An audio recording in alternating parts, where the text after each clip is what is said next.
ധന്വന്തരി മന്ത്രം. രോഗങ്ങളിൽ നിന്ന് മുക്തി നേടാൻ ഈ ഒരു മന്ത്രജപം നിങ്ങളുടെ ജീവിതത്തിൽ പതിവാക്കൂ. നമ്മുടെ ഹൈന്ദവ വിശ്വാസപ്രകാരം ആയുസ്സിൻ്റെയും ആരോഗ്യത്തിൻ്റെയും ദേവതയാണല്ലോ ധന്വന്തരി. ധന്വന്തരി ഗായത്രി മന്ത്രം.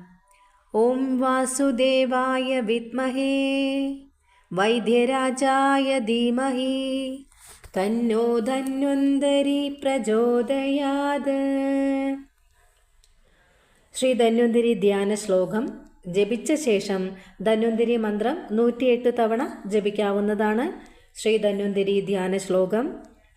ശംഖം ചക്രം ജളൂകം ദദതമമൃതാ കുംഭം ച ദോർഭിശ്ചതുർഭി സൂക്ഷ്മ സ്വച്ഛാദിഹൃദ്യാം ശുഗപരിവിലസൻ മൗലീം മംബോചനേത്രം കാളാംബോധോജ്വാലാഭം കടിതടവിലസച്ചാരു പീതാംബരാട്യം വന്ദേ ധന്വന്തരീം തം നിഖിലഗതവന പ്രൗഢധാവാഗ്നിലീലം.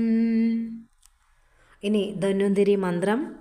ഓം നമോ ഭഗവതേ വാസുദേവായ ധന്വന്തരയേ അമൃതകലശഹസ്തായ സർവാമയ വിനാശായ ത്രൈലോക്യനാഥായ മഹാവിഷ്ണവേ നമഃ. നമ്മുടെ ആയുരാരോഗ്യ സൗഖ്യത്തിന് ധന്വന്തരി മന്ത്രം ദിനവും ചൊല്ലി നോക്കൂ.